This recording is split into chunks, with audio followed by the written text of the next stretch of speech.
আরে কাকা, তোমার কি হয়েছে? আর কোশনে ভাতিজি, আমার যে কি ক্ষতি হয়ে গেছে তোর কি বলবো। তোমাকে রোজ দেখি তুমি এখানে এসে কান্না করো, তারপর কান্না টান্না করে বাড়ি চলে যাও। তা তোমার কি হয়েছে কাকা?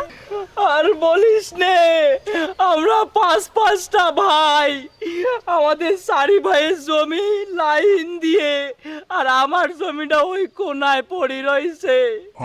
কদিন পর শুনলাম এখান দিয়ে পাকা রাস্তা যাবে, তাই সেই আশায় বসেছিলাম।